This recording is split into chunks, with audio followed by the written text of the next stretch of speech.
ओम नमः शिवाय। अज्ञानांधकार को नष्ट करने वाले भक्तवत्सल करुणा सागर भगवान सदाशिव के चरण कमलों में कोटि कोटि नमन। शिव ही आदि है, शिव ही अंत है और शिव ही इस संपूर्ण ब्रह्मांड के अधिष्ठाता है, जिनका नाम स्मरण मात्र से पापों का नाश होता है और जिनकी कथा के श्रवण मात्र से जीव को परम गति की प्राप्ति होती है। आज हम शिव पुराण के उस दिव्य महात्म्य का श्रवण करने जा रहे हैं, जिसमें बताया गया है कि शिव पुराण का श्रद्धा पूर्वक श्रवण करने से स्वयं देवराज को शिवलोक की प्राप्ति हुई। ये कथा प्रमाण है कि शिव पुराण न केवल मनुष्य बल्कि देवताओं के लिए भी मोक्ष का साधन है। जिसने निष्कपट भाव से शिव पुराण को सुना, उसके जन्म जन्मांतर के बंधन कट गए, उसका मन शिव में हो गया और अंततः वह भगवान शिव के परमधाम को प्राप्त हुआ। हे नीलकंठ महादेव, हम सब पर अपनी कृपा बनाए रखें, हमारे हृदय में भक्ति का दीप प्रज्वलित करें और इस पावन कथा के माध्यम से हमें भी शिवलोक की ओर अग्रसर करें। आइए पूर्ण श्रद्धा, पवित्र मन और एकाग्र चित्त के साथ इस अमृतमय शिव कथा का श्रवण प्रारंभ करें। हर हर महादेव। जो मनुष्य पापी, दुराचारी, खल तथा काम क्रोध आदि में निरंतर डूबे रहने वाले हैं, वे भी इस पुराण से अवश्य शुद्ध हो जाते हैं। ये कथा वास्तव में उत्तम ज्ञान यज्ञ है, जो सदा सांसारिक भोग और मोक्ष को देने वाला है, सभी पापों को नष्ट करने वाला है और भगवान शिव को प्रसन्न करने वाला है। जो अत्यंत लालची, सत्यविहीन, अपने माता पिता से द्वेष करने वाले, पाखंडी तथा हिंसक वृत्ति के हैं, वे भी इस ज्ञान यज्ञ से शुद्ध हो जाते हैं।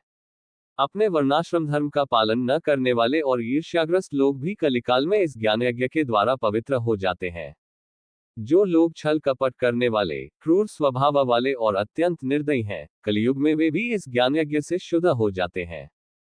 ब्राह्मण के धन से पलने वाले तथा निरंतर व्यभिचार परायण जो लोग हैं, वे भी इस ज्ञान यज्ञ से इस कलिकाल में भी पवित्र हो जाते हैं। जो मनुष्य सदा पापकर्मों में लिप्त रहते हैं, शठ हैं और अत्यंत दूषित विचार वाले हैं, वे कलयुग में भी इस ज्ञान यज्ञ से निर्मल हो जाते हैं। दुश्चरित्र, दुर्बुद्धि, उद्विग्न चित्त वाले और देवताओं के द्रव्य का उपभोग करने वाले पापीजन भी कलिकाल में भी इस ज्ञान यज्ञ से पवित्र हो जाते हैं। इस पुराण के श्रवण का पुण्य बड़े बड़े पापों को नष्ट करता है, सांसारिक भोग तथा मोक्ष प्रदान करता है और भगवान शंकर को प्रसन्न करता है। इस संबंध में मुनिगण इस प्राचीन इतिहास का उदाहरण दिया करते हैं, जिसके श्रवण मात्र से पापों का पूर्णतया नाश हो जाता है। पहले की बात है कि रातंग में एक ब्राह्मण रहता था, जो अज्ञानी, दरिद्र, रस बेचने वाला तथा वैदिक धर्म से विमुख था। वह स्नान संध्या आदि कर्मों से भ्रष्ट हो गया था और वैश्यवृत्ति में तत्पर रहता था। उसका नाम था देवराज। वह अपने ऊपर विश्वास करने वाले लोगों को ठगा करता था।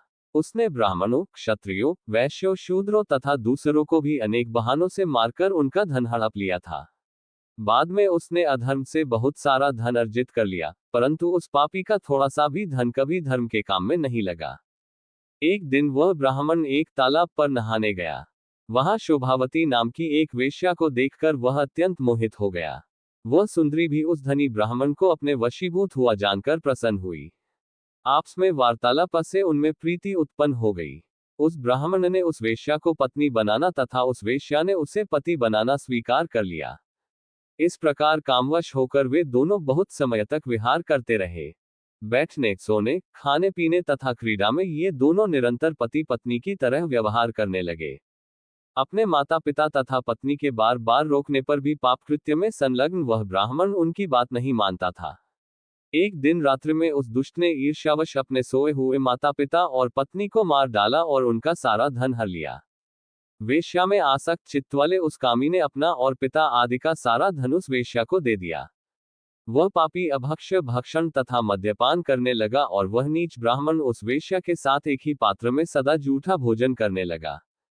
एक दिन घूमता घामता वह दैवयोग से प्रतिष्ठानपुर सी प्रयाग में जा पहुंचा। वहां उसने एक शिवालय देखा, जहां बहुत से साधु महात्मा एकत्र हुए थे। देवराज उस शिवालय में ठहर गया और वहां उस ब्राह्मण को ज्वर आ गया। उस ज्वर से उसको बड़ी पीड़ा होने लगी। वहां एक ब्राह्मण देवता शिव पुराण की कथा सुना रहे थे। ज्वर में पड़ा हुआ देवराज ब्राह्मण के मुखारविंद से निकली हुई उस शिव कथा को निरंतर सुनता रहा। एक मास के बाद वह ज्वर से अत्यंत पीड़ित होकर चल बसा। यमराज के दूत आए और उसे पाशों से बांधकर बलपूर्वक यमपुरी में ले गए। इतने में ही शिवलोक भगवान शिव के पार्षद गण आ गए। उनके गौर अंग कर्पूर के समान उज्ज्वल थे, हाथ त्रिशूल से सुशोभित हो रहे थे, उनके संपूर्ण अंग भस्म से उद्भासित थे और स्राक्षको मालाएं उनके शरीर की शोभा बढ़ा रही थी। वे सब के सब क्रोध करते हुए यमपुरी में गए और यमराज के दूतों को मारपीट कर, बारंबार धमकाकर उन्होंने देवराज को उनके चंगुल से छुड़ा लिया और अत्यंत अद्भुत विमान पर बिठाकर जब वे शिवदूत कैलाश जाने को उद्यत हुए, उस समय यमपुरी में बड़ा भारी कोलाहल मच गया। उस कोलाहल को सुनकर धर्मराज अपने भवन से बाहर आए। साक्षात दूसरे रुद्रों के समान प्रतीत होने वाले उन चारों दूतों को देखकर धर्मज्ञ धर्मराज ने उनका विधिपूर्वक पूजन किया। यम ने ज्ञान दृष्टि से देखकर सारा वृतांत जान लिया। उन्होंने भय के कारण भगवान शिव के उन महात्मा दूतों से कोई बात नहीं पूछी। यमराज से पूजित तथा प्रार्थित होकर वे शिवदूत कैलाश को चले गए और उन्होंने उस ब्राह्मण को दयासागर सांब शिव को दे दिया। शिव पुराण को ये परम पवित्र कथा धन्य है, जिसके सुनने से पापीजन भी मुक्ति के योग्य बन जाते हैं। भगवान सदाशिव के परमधाम को वेदज्ञ सभी लोकों में सर्वश्रेष्ठ बताते हैं। ब्राह्मण, क्षत्रिय, वैश्य, शूद्र तथा अन्य प्राणी, यहाँ तक कि जिस पापी ने धन के लोभ से अनेक लोगों की हत्या की तथा अपने माता पिता और पत्नी को भी मार डाला, वो वेश्यागामी शराबी ब्राह्मण देवराज भी इस कथा के प्रभाव से भगवान शिव के परमधाम को प्राप्त कर तत्क्षण मुक्त हो गया। ओम नमः शिवाय। सच्चिदानंद स्वरूप त्रिकालदर्शी करुणामय भगवान सदाशिव के चरणों में कोटि कोटि प्रणाम। हे शिव शंकर, आपकी असीम कृपा से ही यह संपूर्ण सृष्टि, काल, कर्म और धर्म की व्यवस्था संचालित हो रही है। आज हम उस दिव्य विषय का श्रवण करने जा रहे हैं, जिसमें अग्नियज्ञ, देवयज्ञ और ब्रह्मयज्ञ जैसे महान यज्ञों का रहस्यमय वर्णन है, तथा स्वयं भगवान शिव द्वारा सातों वारों की उत्पत्ति और उन वारों में देवों की आराधना से प्राप्त होने वाले विविध पुण्य फलों का पावन कथन किया गया है। यह विषय केवल सुनने योग्य नहीं, बल्कि जीवन में उतारने योग्य है। जो मनुष्य श्रद्धा, भक्ति और नियम पूर्वक यज्ञ, देव पूजन और ब्रह्मचिंतन करता है, उसके जीवन से दरिद्रता, रोग, शोक और अज्ञान स्वतः दूर हो जाते हैं। हे प्रभु, आपकी प्रेरणा से उच्चारित ये पवित्र कथा हमारे अंतःकरण को शुद्ध करे, हमारे कर्मों को धर्म में बनाए और हमें मोक्ष मार्ग की ओर अग्रसर करे। आइए पूर्ण श्रद्धा, संयम और एकाग्रता के साथ भगवान शिव के श्रीमुख से प्रकट इस दिव्य कथन का श्रवण करें। हर हर महादेव। ऋषिगण बोले, हे प्रभु, अग्नियज्ञ, देवयज्ञ, ब्रह्मयज्ञ, गुरु पूजा तथा ब्रह्म तृप्ति का क्रमशः हमारे समक्ष वर्णन कीजिए। सूत जी बोले, हे महर्षियों, गृहस्थ पुरुष अग्नि में सांन काल और प्रातः काल जो चावल आदि द्रव्य की आहुति देता है, उसी को अग्नियज्ञ कहते हैं। जो ब्रह्मचर्य आश्रम में स्थित हैं, उन ब्रह्मचारियों के लिए समिधा का आधान ही अग्नियज्ञ है। वे समिधा का ही अग्नि में हवन करें। हे ब्राह्मणों, ब्रह्मचर्य आश्रम में निवास करने वाले द्विजों का जब तक विवाह न हो जाए और वे औपासनाग्नि की प्रतिष्ठा न कर लें, तब तक उनके लिए अग्नि में समिधा की आहुति, व्रत आदि का पालन तथा विशेष यजन आदि ही कर्तव्य है। यही उनके लिए अग्नियज्ञ है। हे द्विजो, जिन्होंने बाह्य अग्नि को विसर्जित करके अपनी आत्मा में ही अग्नि का आरोप कर लिया है, ऐसे वानप्रस्थियों और सन्यासियों के लिए यही हवन या अग्नियज्ञ है कि वे विहित समय पर हित कर परिमित और पवित्र अन्न का भोजन कर लें। औपासनाग्नि को ग्रहण करके जब कुंड अथवा भांड में सुरक्षित कर लिया जाए, तब उसे अजस्त्र कहा जाता है। राजविप्लव या दुर्दैव से अग्नित्याग का भय उपस्थित हो जाने पर जब अग्नि को स्वयं आत्मा अथवा अग्नि में स्थापित कर लिया जाता है, तब उसे समारोपित कहते हैं। हे ब्राह्मणों, सांन काल अग्नि के लिए दी हुई आहुति संपत्ति प्रदान करने वाली होती है, ऐसा जानना चाहिए, और प्रातःकाल सूर्यदेव को दी हुई आहुति आयु की वृद्धि करने वाली होती है। ये बात अच्छी तरह समझ लेनी चाहिए। दिन में अग्निदेव सूर्य में ही प्रविष्ट हो जाते हैं, अतः प्रातःकाल सूर्य को दी हुई आहुति भी अग्नियज्ञ ही है। इंद्र आदि समस्त देवताओं के उद्देश्य से अग्नि में जो आहुति दी जाती है, उसे देवयज्ञ समझना चाहिए। स्थालीपाक आदि यज्ञों को देवयज्ञ ही मानना चाहिए। लौकिक अग्नि में प्रतिष्ठित जो चूडाकरण आदि संस्कार निमित्तक हवन कर्म है, उन्हें भी देवयज्ञ के ही अंतर्गत जानना चाहिए। अब ब्रह्मयज्ञ का वर्णन सुनिए। द्विज को चाहिए कि वह देवताओं की तृप्ति के लिए निरंतर ब्रह्मयज्ञ करे। वेदों का जो नित्य अध्ययन होता है, उसी को ब्रह्मयज्ञ कहा गया है। प्रातः नित्यकर्म के अनंतर सायं काल तक ब्रह्मयज्ञ किया जा सकता है। उसके बाद रात में इसका विधान नहीं है। अग्नि के बिना देवयज्ञ कैसे संपन्न होता है, इसे आप लोग श्रद्धा से और आदरपूर्वक सुनिए।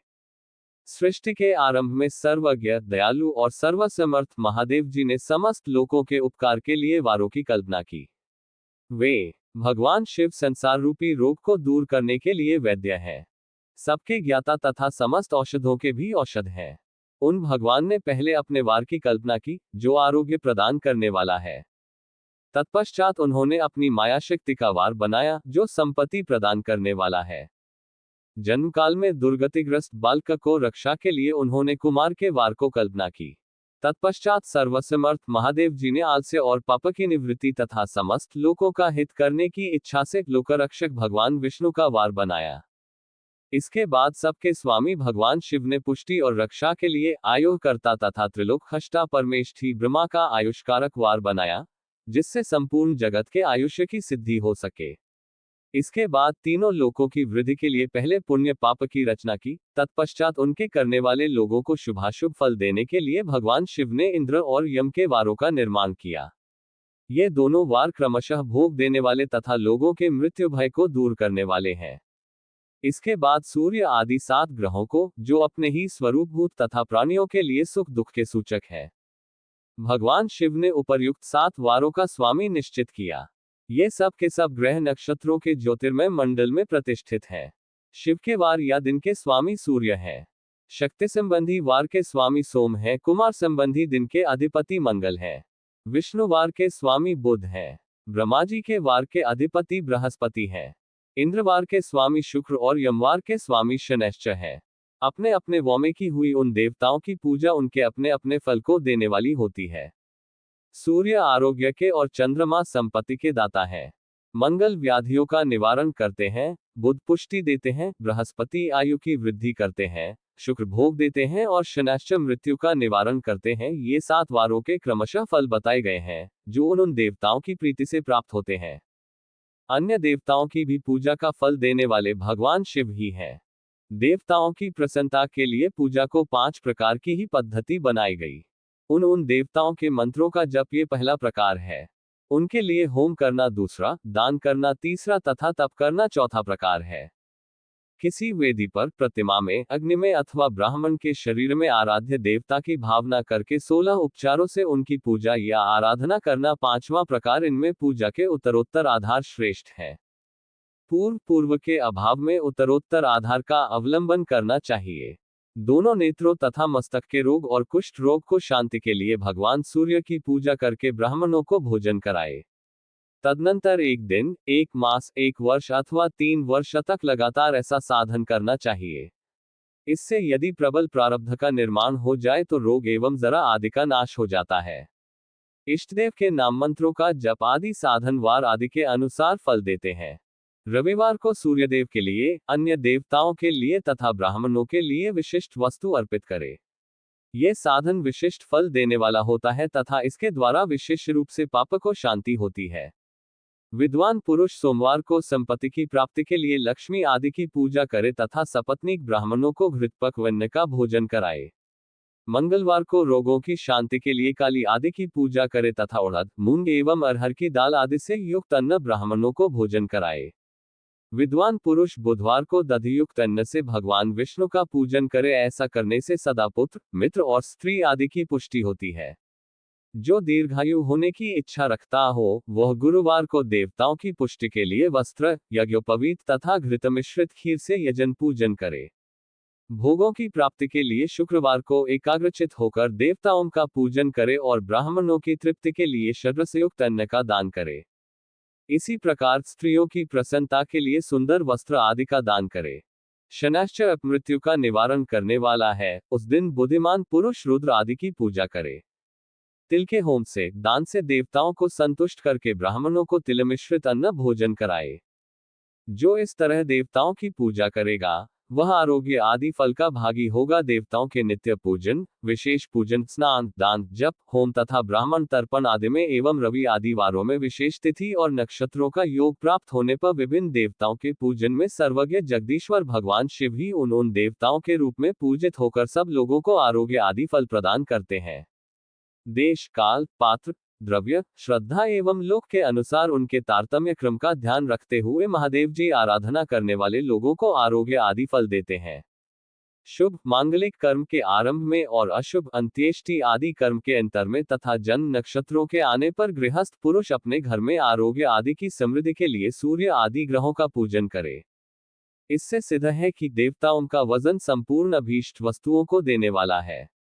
ब्राह्मणों का देवयजन कर्म वैदिक मंत्र के साथ होना चाहिए। यहाँ ब्राह्मण शब्द क्षत्रिय और वैश्य का भी उपलक्षण है। शूद्र आदि दूसरों का देवयज्ञ तांत्रिक विधि से होना चाहिए।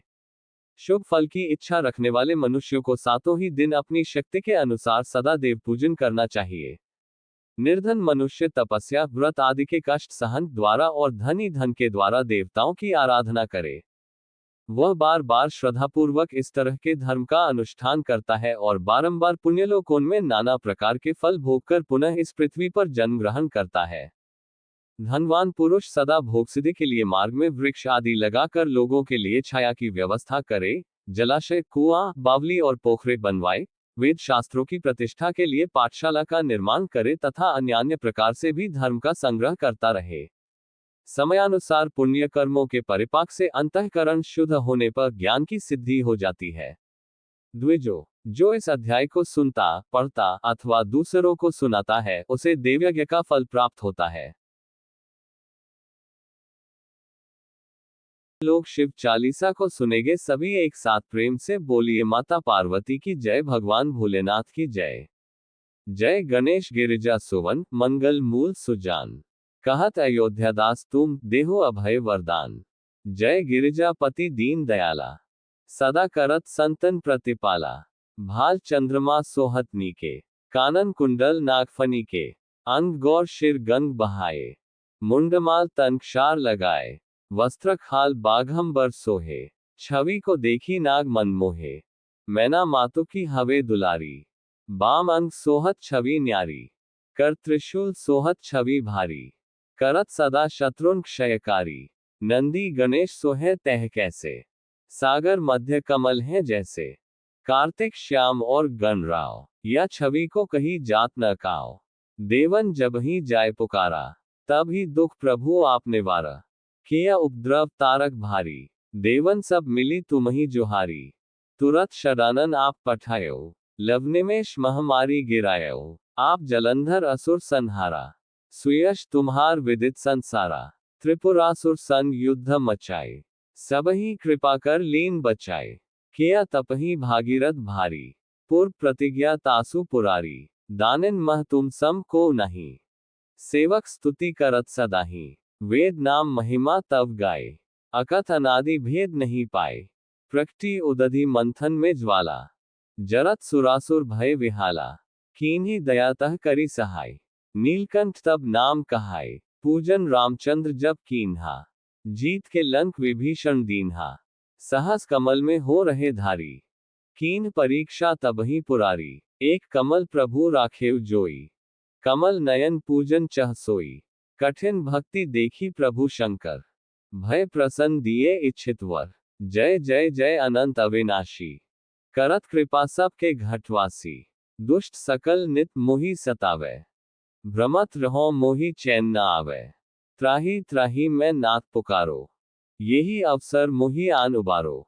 ले त्रिशूल शत्रुन को मारो, संकट से मोहि आन उबारो।